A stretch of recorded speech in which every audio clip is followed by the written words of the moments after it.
the one on Pop and welcoming you to Starfleet Universe On Call. And tonight we have Doug. Say hi, Doug. Hi, Doug. There he goes.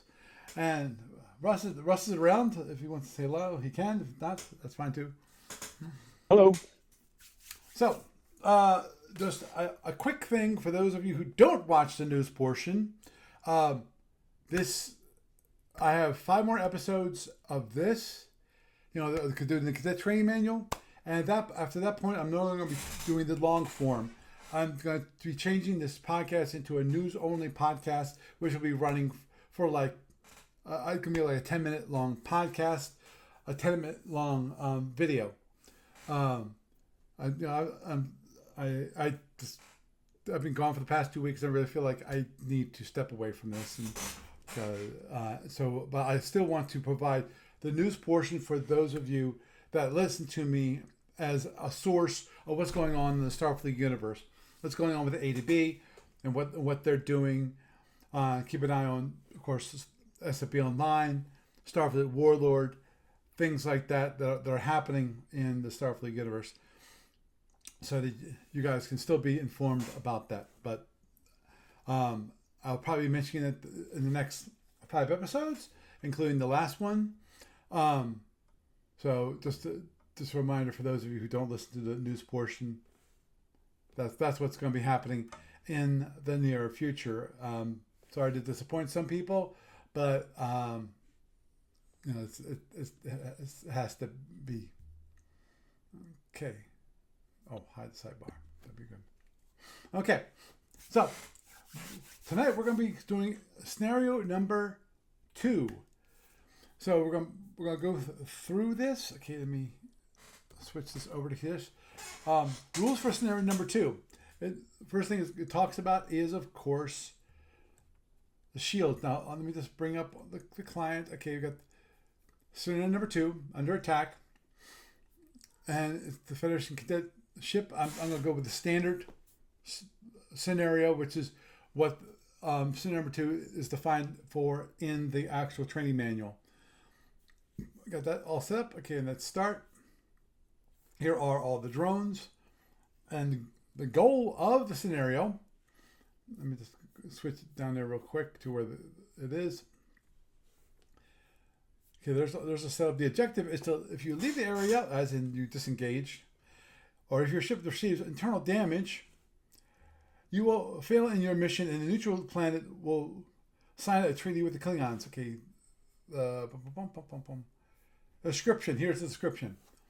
Your starship, the Constellation, has been assigned by Starfleet to patrol a given area as shown as a show of force and determination during the treaty negotiations at a nearby planet. The Klingons want your ship to leave the area, so the planet will see the Federation is weak and sell their products to the Klingons, but are not willing to engage you directly in combat. To force you to retreat, they have launched drones into your patrol area. This scenario can be played several times with slight variation you'll hear about later. There's an instant replay here where you can actually switch out the different ships, which is cool. So you can start at different positions. And this is solo play, and that's again scenarios 1 through 6 all are solo play. So that's, and here's the quick for those watching. You can see the scenario set up. If you want to, obviously, you can refer to the training manual, which is it's called the Cadet Handbook. You can get that, download that for free. So, okay, let's go. Beginning of this, which is of course the shields. The designation of the shields. The ship is surrounded by 6 shields. So, and I'll bring up the SSD here, and you have different shields. You have shield number 1, 2, 3, 4, 5, 6. The shields are in here as reference to the actual different hex sides. Shield number 1 in this case, since you're going direction A, is straight ahead.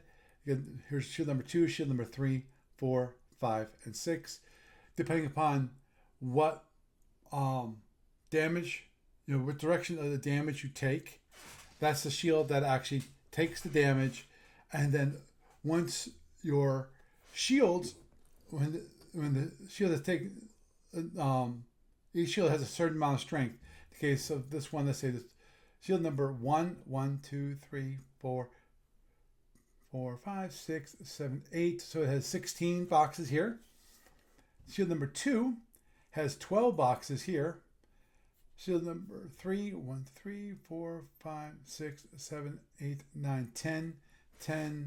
And shield number 4 also has 10. And so it's 5, and of course, shield number 6 has 12. So each shield has different strengths. And this is kind of normal. Normally, shield number 6, 1, and 2 all have the same strength, with shield number 3, 4, and 5 have the same strength. That's normal for a lot of the ships in SFB. Obviously, not for this one, and not for some other. That's not always the case. There are some times where shield number 4 is the absolute weakest. So, okay. Now, damage allocation, which to start with shield number 5, that's going to have the damage allocation chart. Which basically, that damage allocation chart is used when you actually get internal damage. For each point of internal damage, you roll a die. Let me just look here for a moment. I know at roll regular SSB, I'm not sure if it's different for the cadet. Doesn't mention here whether you roll 1 or 2 die. Because I know for things like there's a special damage allocation chart for PFs, which is a different concept here. I'm wondering if Cadet use the same ones. I did not look up. I apologize. Comes the photon torpedoes. Those are carried by the Federation ships and certain others, and they're considered heavy weapons for the ship. The photons are marked photon or phot, as in PHOT, as the abbreviation for photon. And in the case of this SSD, you have it's phot and FA, which of course is the front arc, which is left front and right front. Those two arcs together make up the forward arc. Photon procedure direct fire weapon is a direct fire step, which is an impulse procedure. To determine if the photon hits the target, roll a single die. The die roll between the listed numbers on the chart.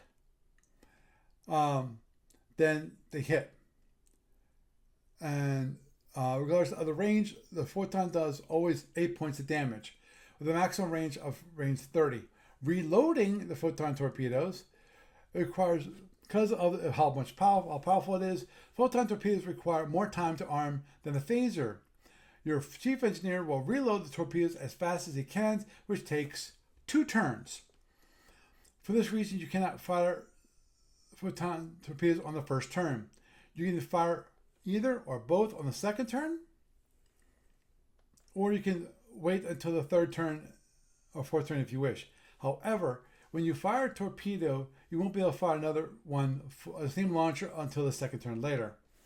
2 torpedo boxes later, the 2 torpedo boxes are totally independent. In other words, you don't have to fire them both at the same time. They can be fired at the same time or at different times. A single point of damage will destroy one tube, only one tube. And so if you get an internal point of internal damage, you can destroy a single photon torpedo box. It's a single weapon. They're not a connected weapon. There are actually certain weapons within SFB where they're multi-box for when it comes to the amount of damage. And it's not until you actually destroy all the boxes. I think the biggest one that comes to mind is the stasis field generator. It's SFG, so that's why I said start with Starfleet. It's been a while since I've talked about an SFG. Okay. And yeah, it takes 2 turns. At the moment, Okay, the moment this is not discussing. Takes 2 turns to reload. Okay, it's not discussing here how much power it takes. Right. Okay, you got seeking weapons, which is have a turn mode of 1 at all speeds, whether they're speed 8 to speed 32. These are only speed 8.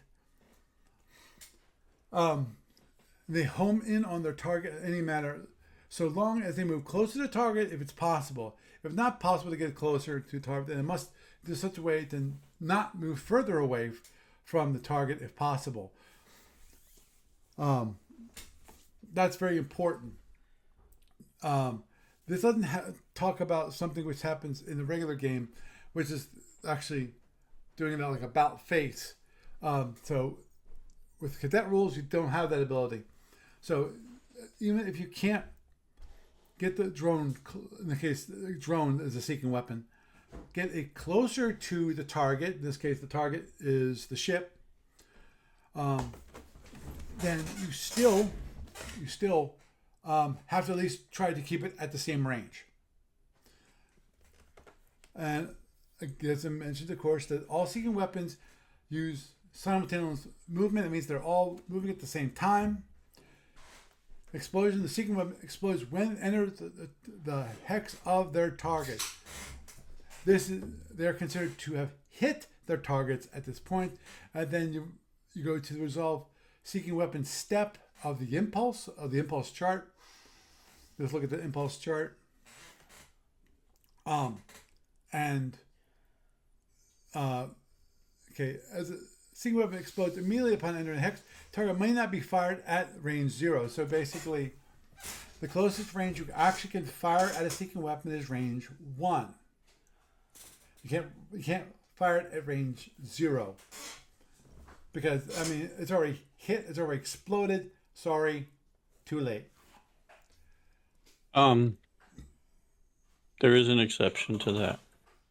What's that? If you launch it at range 0, you still get a shot at it then, I believe. Yes, you do. Because it hasn't moved yet.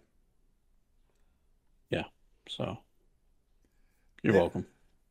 Yeah, it says, note, if a seeking weapon targeted on one ship passing through the hex occupied by the ship being passed could fire at range 0 since the weapon did not explode when entering that hex, since it has not reached the target. Which is what Doug just mentioned. Yeah, well, plus, like, if you're in a hex and somebody launches their seeking weapons at you, right, you can still, I believe, shoot at them in the sequence of play. Right, that is correct, because it hasn't moved yet. The movement segment isn't not until the next impulse, which makes things interesting. It does, because at range 0, if you launch the drone, which is part of the impulse chart. You launch and then you fire afterwards after launching. If you launch it like going direction A, but the ship that you're launching at is going direction D, and it moves at the same time as the seeking weapon. Since the seeking weapon moves last, but the ship can move out of the hex before it actually hits. So that is one of those crazy things. When it comes to multiple ships in the hex, even if there are more than one ship in the hex as the target, only the target is damaged when it comes to the explosion. And drone versus drone, drones can be targeted at drones. A drone will destroy another drone on impact. It doesn't matter about how much damage that a drone does. A drone hitting a drone destroys it. So if you have like a dogfight drone against a heavily armored Type 4 drone, it'll still destroy it. You don't have to worry about in the cadet version, so don't worry about that portion. That's when it comes to full SFB. So don't worry about that. It's just a side comment. Okay, Cool. So that's the rules that we need to go over for scenario number 2. So what we're going to do now, drones do 6 points of damage, and they take 4 points of damage to destroy. And the goal here, okay, is to basically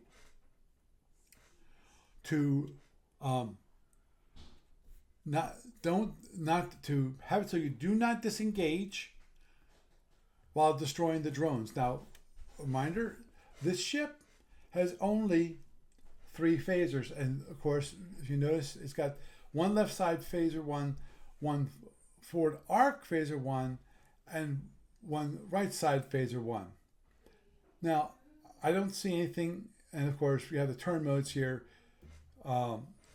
which is 1 to 6 and 7 to 16. Let me just check one thing, which is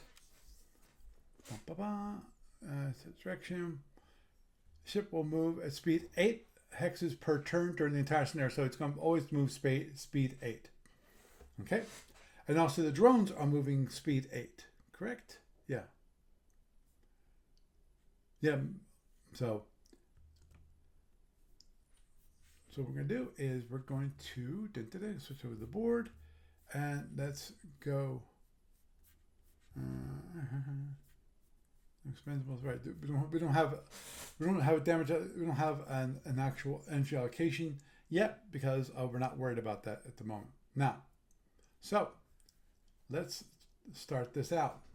Now, the key thing here is make sure you have limited amount of shielding, so you can actually let the drone hit your shield, and you can still survive.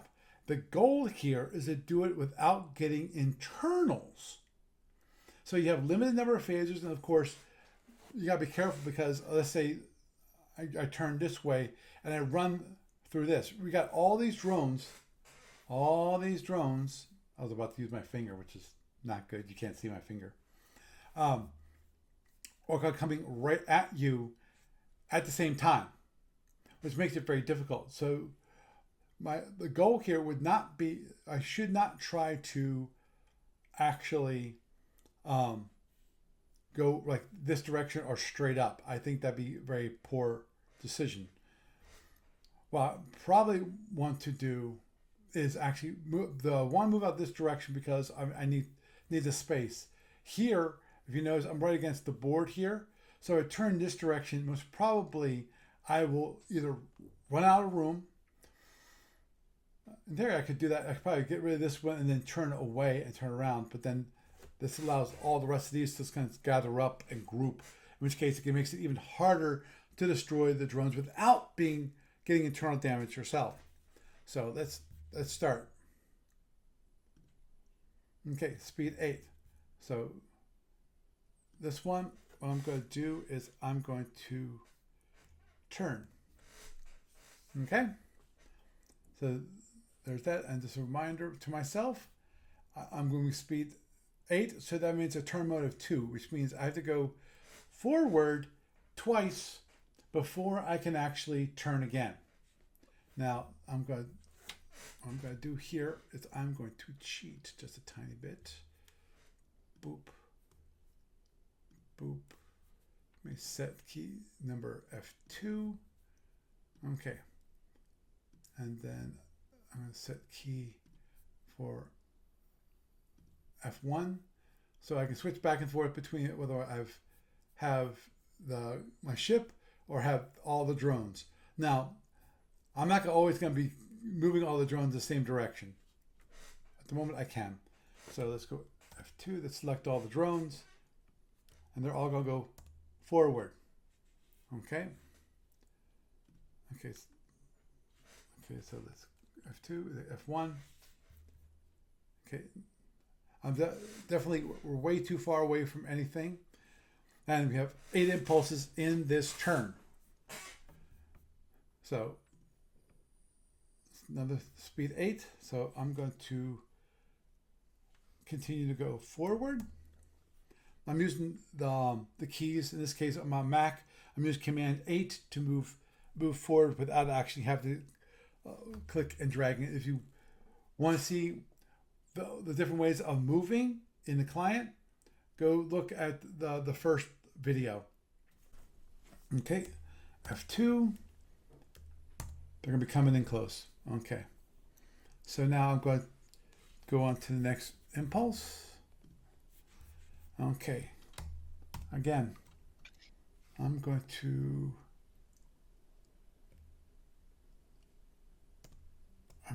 go straight ahead and then switch this, and they're going to go straight ahead. Okay, see, they're all getting closer, and they're all rightly so. This is all getting closer. Even if, yeah, they're all getting closer to. I'm soon going to have to worry about moving them individually, but at the moment I can just do this. So again, okay, F1. Okay, I'm going to go forward one more time, because what I'm going to do is I'm going to get up here a little closer, and then I'm going to turn this way so that I can then probably kill this drone and then also kill this drone and then turn around, and I should then be able to let me see, a couple more, because I want to have this guy directly ahead of me. Okay, so I moved here. Let's go straight ahead. Okay, cool. Next, F1. Let's go straight ahead again, because I want to center line this guy. I want to have it so I'm going straight at him. Okay, F2 and boy. Okay. I have to actually change that.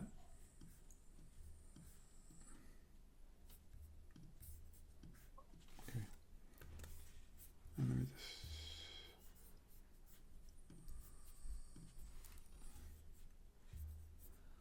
Okay, let's close that.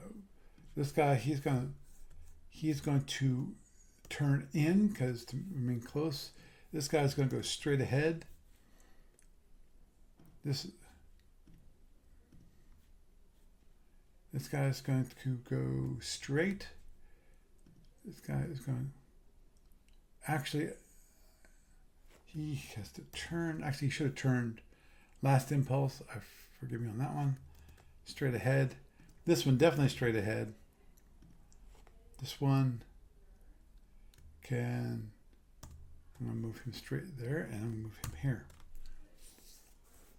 Okay. Okay, next impulse. So him, I'm going to go straight ahead. And next, drone's going to go straight ahead.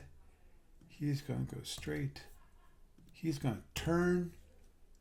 He's going to turn. He's going to go straight ahead.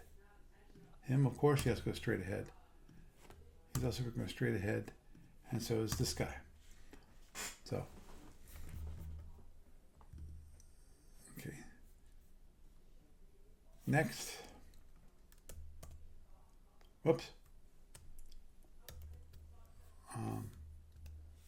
Back up. That's actually, that's for on the Mac, it's Command B for take back. Okay. He's going to go straight ahead. Now he's going to go straight. He's going to go straight. Of course, he has to go straight. He's going to turn in. He's going to go straight, straight, straight. And he's following behind. Okay, as you see, I'm running into a minor issue at the moment, which is I keep going straight. I will be definitely completely obliterated, because you have all these drones coming in and they're going the same speed as I am. So it's not like I can actually outrun them. So going to the next impulse. So this one. Now I'm going to turn in. Okay, this guy, he's going to go straight ahead. This guy's going to go straight ahead. Him, straight. See over him. him. He's going to turn in, and he's going to go straight. Okay. This is starting to get dangerous. Now we're at range 3. Now, at range 3, let's bring up the weapons chart.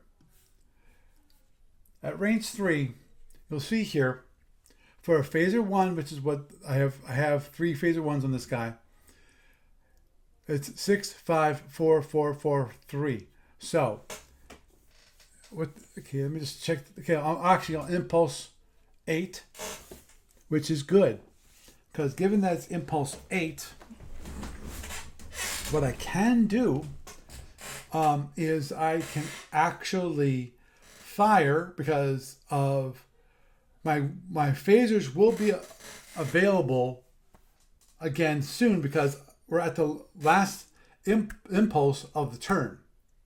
Next turn, it starts next impulse. So what I'm going to do is I'm going to fire. So how do I want to do this? Okay, what I'm going to do. Oh, okay. How about range 4? Okay, I got a chance at range 4 too. So let's fire at this guy, which is 1, 2, 3, 4. That's a range of 4. And I'm going to do that using my left side phaser 1 here. So let's roll 1 die. Okay, we got rerolled a 2. And so range 4, that's 2. So that's 5 points of damage against it. So it is destroyed. So I can now go and let's apply 5 points of damage, and it goes obliterated. Now I'm going to fire the forward arc phaser 1 at this guy, which is range 1, 2, 3. So let's roll again. 1 point of damage. I'm going to roll 1 at range 3. That's going to be 6 points of damage. So let's go apply that. 6 points of damage. Boom, it's destroyed. Now we're going to fire at this one with our right side phaser 1. And okay, so let's roll again. I'll roll a 3 at range 3. 1, 2, 3, right there. So it's going to be 4 points of damage, and that also will kill it. So let's apply the 4 points of damage, and boom, that drone is destroyed. So I got lucky. I got good die rolls. So all of the drones that are ahead of me are destroyed, which is good, because that means I don't have to. All I have to worry about is the drones that are chasing me. If I keep going the same direction, I can outlast them. But I have no reason to. I can easily turn and follow and go after them. Okay, let's go next impulse, which is now impulse 9.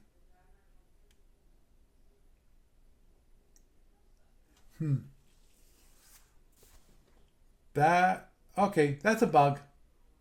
Apologize for that. That actually should be impulse 2.1 is what it should be. That's a bug in the client. That should be 2.1. I apologize. I will endeavor to fix that ASAP. Just remember that this is actually 2.1 because of okay, let's go over here to there it is. I'm still getting used to this version of the Mac, so just show the thumbnails.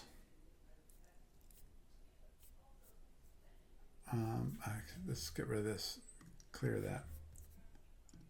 But I still want to show the thumbnails. Okay, which you go all the way to here, which is right here. We're using this.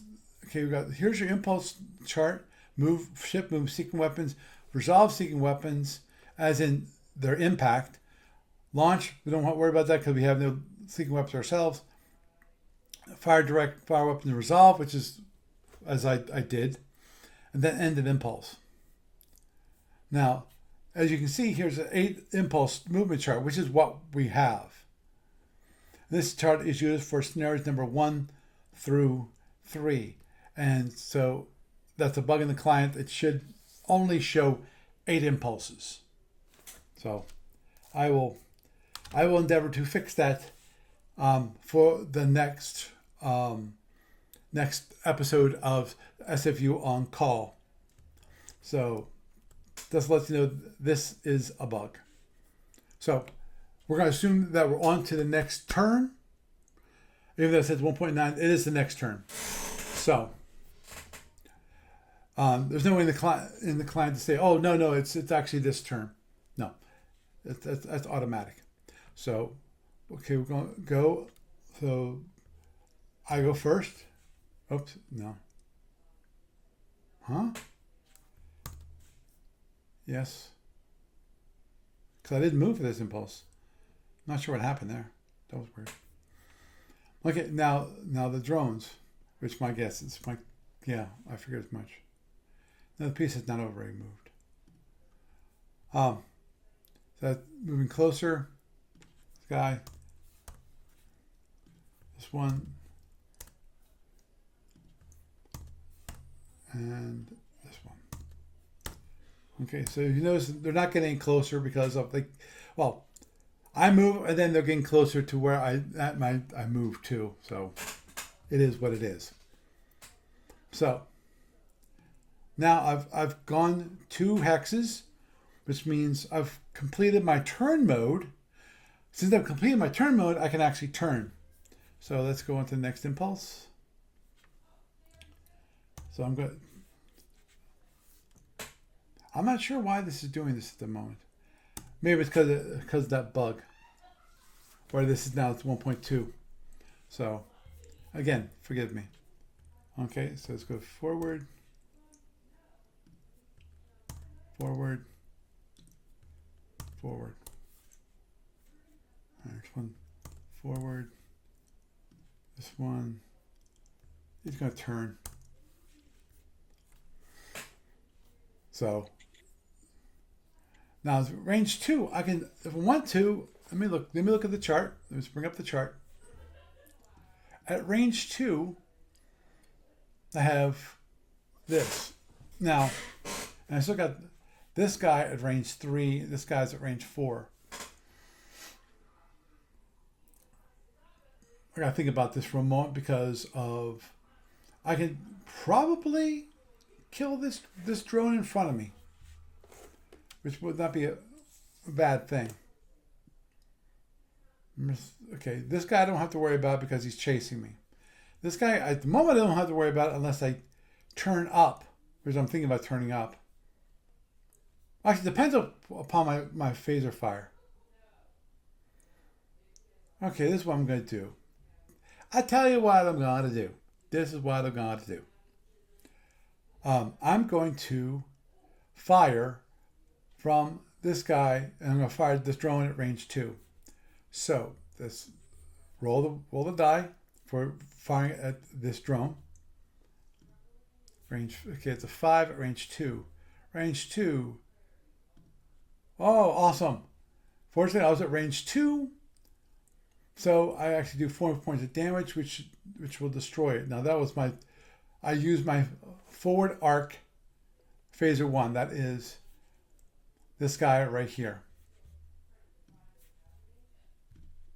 Let's apply the damage, 4 points of damage.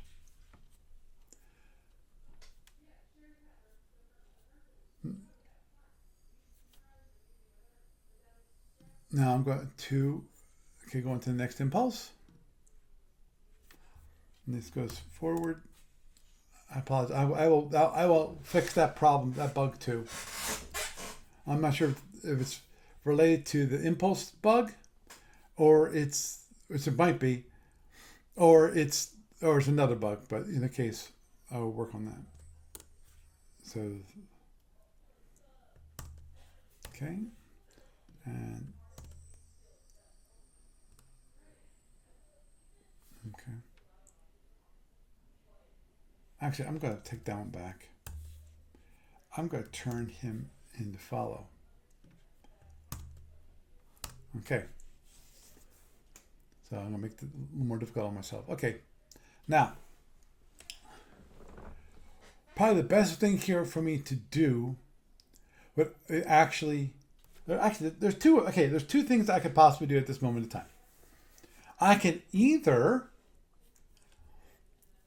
fire my phaser at this guy and hopefully destroy it, or I do have an option here.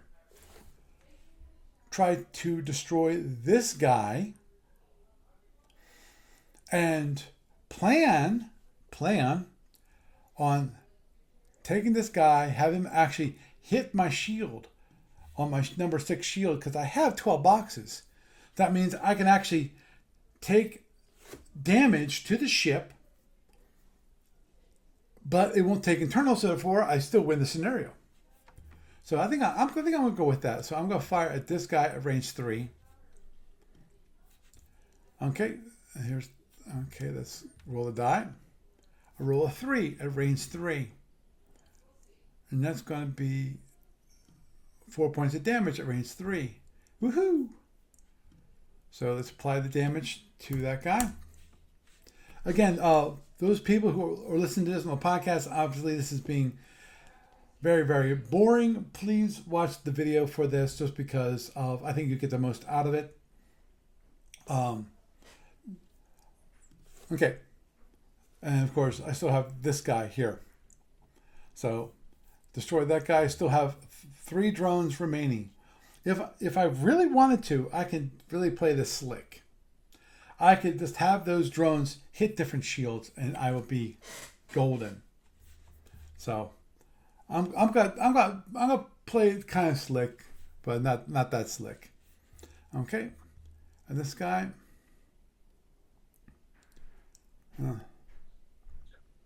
I want to go straight ahead, and this one's going to go straight ahead. That's the best thing for him. Going straight ahead, and this guy goes straight ahead because he's trying to cut me off the path. So with that, okay, we're good here. I don't have any weapons at the moment that I can fire. The only phasers I have available is phaser 1 here on the right side, which is this side of the ship. So it's completely and utterly out of arc. So unfortunately, I had nothing to fire. I can't even fire at this guy because he's out of arc. He's on the left side of the ship. So it's going next to impulse. Again, so what I'm going to do is I'm going to turn in. And then this guy's going to go straight. Boom. He hits me. Okay, we're not finished moving all the drones, because let's finish moving all the drones first. And him. So he impacted my ship. So let's just apply 4 points of damage to say, okay, it's destroyed, to remove it from the board. But apply the damage. That was shield number 6. Let's go here. 6 points of damage, not 56, 6 points of damage. No internals, but the damage is that. So now 6 boxes have been marked as damaged. So I'm still good. I still haven't lost the scenario. There's no internals. And I have not, to lose the scenario, I either need to exit the board, i.e. go off this direction or go off this direction, or the other one, which is have internals.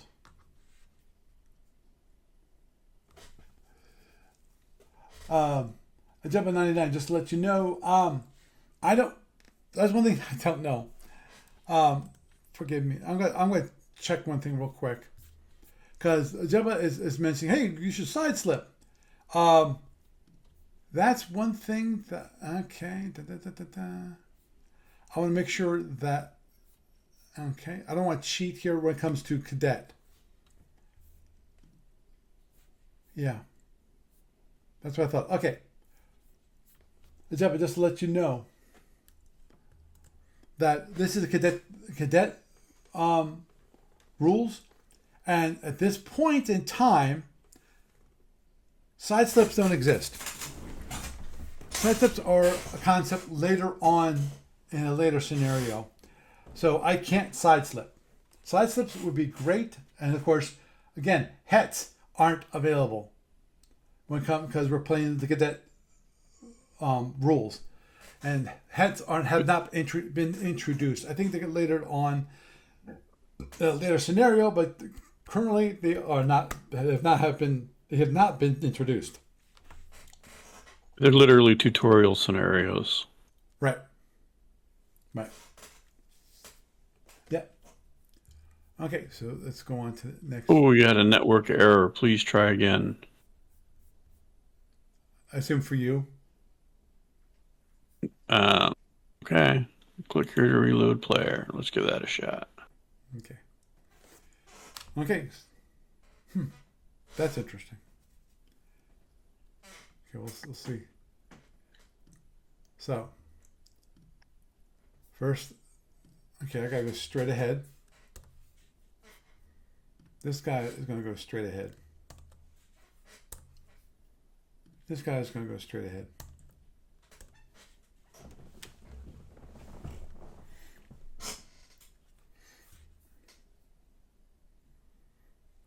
Okay, next impulse. Okay, I'm going to look at this for a moment. Okay, I'm going to actually turn in because of we're impulse 15, which is actually impulse 7 of turn 2.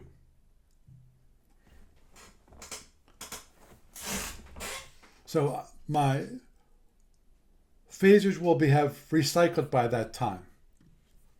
So he goes here and he moves straight ahead. Okay, so next impulse, straight ahead. And definitely he wants to go straight ahead because he wants to cut me off the pass. And this guy is going to turn up, sort of try to get closer. Okay, we're now at the last impulse. We're impulse 8 of turn 2. So I think I know what the problem is there, but I'll fix it before next week. Okay, now we've got range 4. Okay, it doesn't matter range, but this range 4 for the ones rolling in front of me. 1, 2, 3, 4, 5. The one that's off to my side is range 5. And again, those two phasers, the front arc phasers and the left side phaser, they're both out of arc because I'm the only one that's available currently is right side, which is, there's nothing in arc. So let's go on next impulse. Okay, this is actually turn 3, impulse 1. Just to remind people. Okay, so I'm going to go straight ahead. He's going to go straight ahead. And he's going to go straight ahead. Okay, so we've got range 2 here. What I'm going to do is actually I'm going to fire my right side because he's now in arc for the right side phaser, which means it gives me 2 other phasers to fire at. Let me think about this for a moment. Because here's the thing. I'm not guaranteed at range 2. I'm not guaranteed a kill. If I roll a 6, that means I have to turn either away or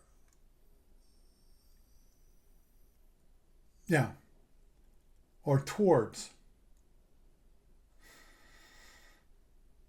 Okay. Yeah, I'm gonna change that up because of there's a possibility this guy might survive.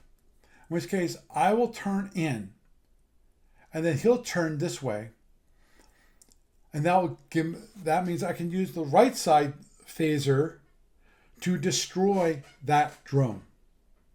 So I'm going to use the front arc phaser to fire at this drone. So it's range 2. So let's roll the die. It's a 5 at range 2. 4 points of damage. Yes, it is destroyed. So let's apply the damage. 4. It's destroyed. Dun, dun, dun.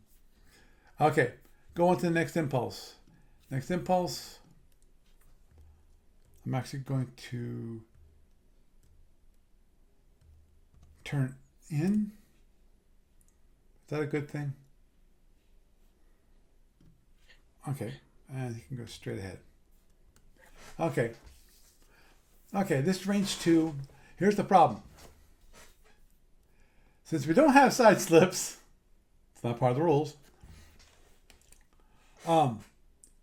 We have this minor issue here, which is I move and it moves. What that means is next impulse. If I did not destroy this drone, it will hit me.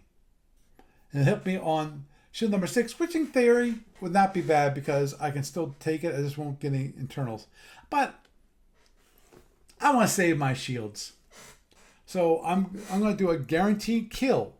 To do that, I'm going to fire 2 phaser 1s. I'm going to fire my left side phaser 1 and my front arc phaser 1 at this last remaining drone. I'm going to roll it anyway just for giggles.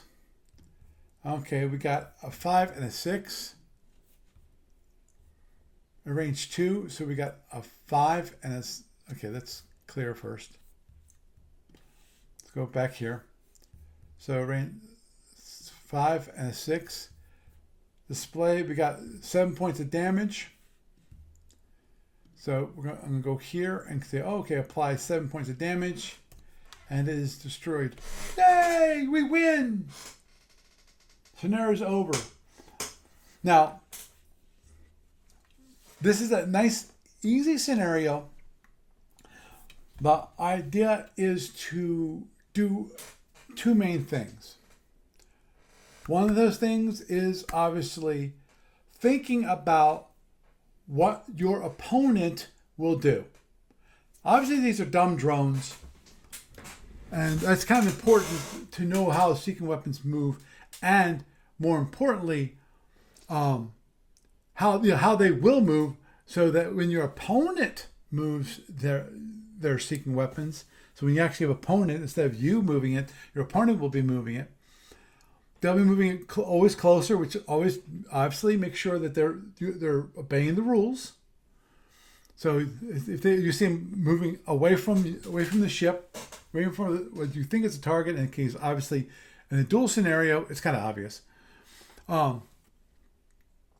And you can make sure that they're following the rules. And number 2, you know where you need to move in case you need to avoid the drone.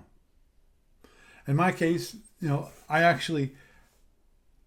I recognize that since both of us will be moving straight ahead, because if I move straight ahead, I can't sidestep. I have to go straight ahead next impulse because I just turned. So my turn mode is not complete. But my only option here then is to go straight forward. That means this drone, which is also going this way, going straight direction A, he'll move forward too. So if I do not destroy the drone, it will actually impact my shield. Now, obviously, given that I still have 6 boxes left and the drones in the Cadet Training Manual only do 6 points of damage, I'd be fine. I would not lose the scenario, but I don't even want to have a shield completely down. Obviously, I could play the scenario so I actually took more drones on different shields. That's another way of playing out this scenario. Now, that is good for this scenario. Obviously, most seeking weapons you want to destroy. And as I've said multiple in the past, now if you haven't listened to those episodes, which is fine. Basically, drones are what I call mobile terrain. The idea of drones is not necessarily for the drone to actually strike your ship. The drone, at least a bunch of drones, are there to do 2 things. One, degrade your offensive capabilities because you're going to use your phasers to destroy the drones. The other one is if the number of drones you have going against you will exceed your ability, that ship's ability to defend itself, i.e., destroy the drones via offensive capabilities, or he doesn't want to use them, that will then force your opponent to actually move the way you want them to move. You control their movement by having large enough drones coming at them, so it will penetrate the defenses. Therefore, it will possibly create internals, possibly just bring down a shield, which again, that limits what that opponent can do. Because if you have a down shield, you want to keep that down shield away from your opponent, and that, of course, that means your opponent then controls how you move. So these are our tactics and strategies that come into play with this. So obviously, I would recommend anyone going through the Cadet Training Manual, and again, I apologize that I need to fix the client some. That is to, when you go through it, do it again. Start from scratch. Exit out of your game room and do it again. Now, just a reminder here, there is one thing you can do which I have not shown. So I'm going to do this. I'm going to quit the client. If you don't want to have to worry about being interrupted, you do have an option. Okay, don't mind me. That's how I bring up in debug. That is, you can log in, but you go in single player mode. Single player mode, what that does, for those of you who don't want to interact with people, but still want to use the client, you log in, you'll notice there's no chat room here because you can't chat with other people while you're doing single player mode. You create a room, create the cadet, and let's just say, I'm going to call it demo game again. Brings this up. I can bring up scenario number 2. There. We're all set up again. Now, we will not be interrupted in any way, shape, or form by anybody else. Now, if you want to talk to somebody while you're doing this, obviously you can't just, the problem is at this point, you can't, if you log out, this room will be closed. So if you want to switch from being single player mode to being online, the online server, you can do that, but you have to do that beforehand. So if you don't want to be interrupted, you want to do it privately, you can do that. All it requires is a registered account. That's all. It costs you nothing. It's free. As I pointed out, as part of scenario number 1, SFB Online.com. You go to register. Just enter your name, middle initial if you want to, last name, your call sign that you wish to have, and then your email address. What this will do is when you click register, what it will do, it will send you 2 things. Actually, it will send you 1 thing. It will send you a password for that account. At that point, you can actually go in and go to my account, use your call sign and the password given, and then you can click view info, and that will let you to look at your